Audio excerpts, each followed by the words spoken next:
I think that's part of Shakespeare's trick to create a very deep character, is to have Hamlet talk with so many other people. And he says one thing to the gravediggers, but he'll say something else to Ophelia. He'll say something else to Claudius. But that quality that he has, which is a quality of almost opalescence, depending on how he catches the light, he's a different person. And really, the whole play has that quality. So many people have seen so many things in it. And it's just striking to me that a play that was written for an all-male company 400 years ago created a character, in this case we're talking about Ophelia, who is so vivid that we're actually trying to understand a relationship that still is compelling.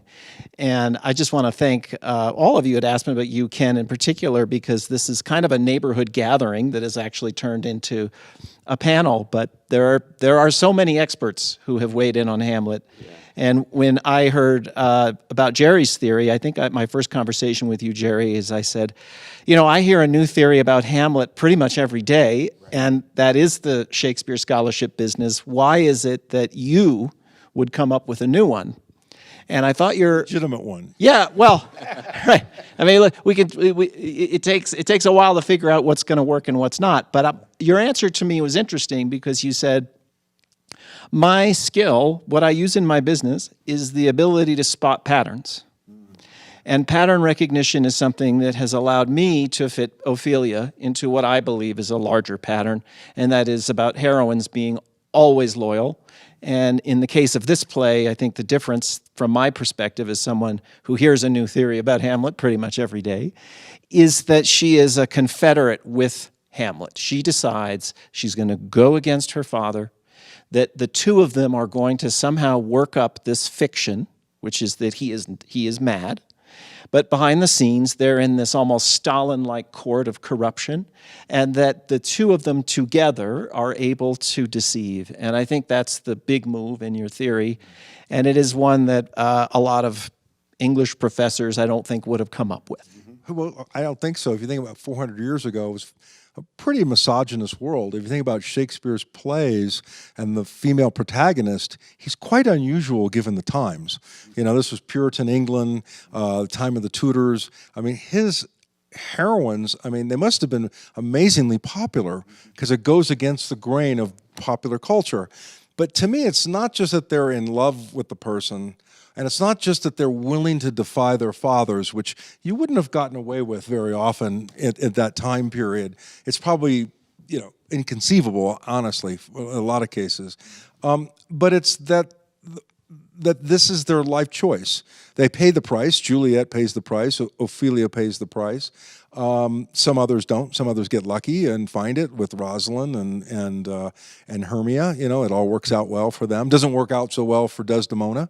But you have to appreciate the depth of character that Shakespeare gives us. Again, this Russian nesting doll idea of multiple personalities within a single person. This is why I think the plays are worth talking about 400 years later, because they bring out so much in humanity.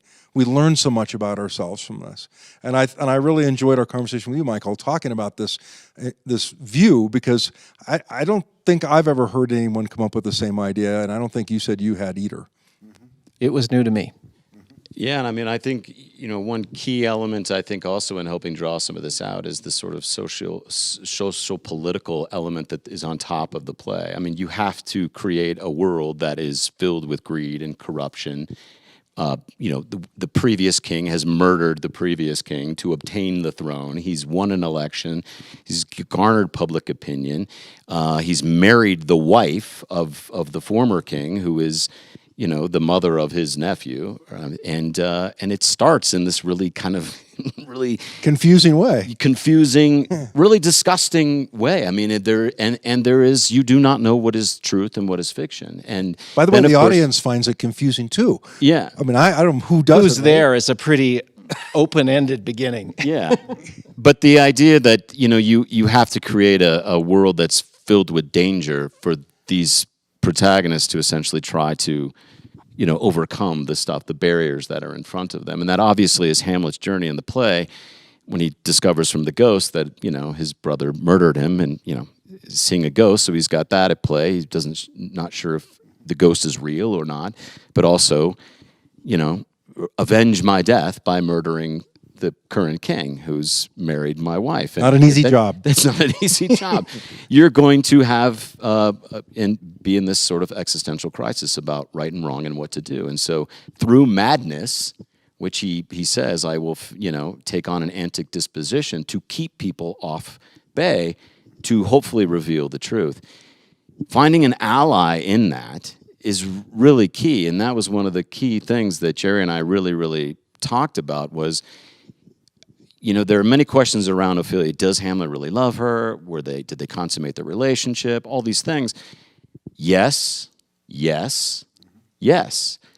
This is a man who is deeply in love with this woman, who has a very controlling father, controlling brother, who are trying to control her identity in this court of advancement. Those people are trying to rise in power in this court and to keep her within the confines of their sort of constraint over her.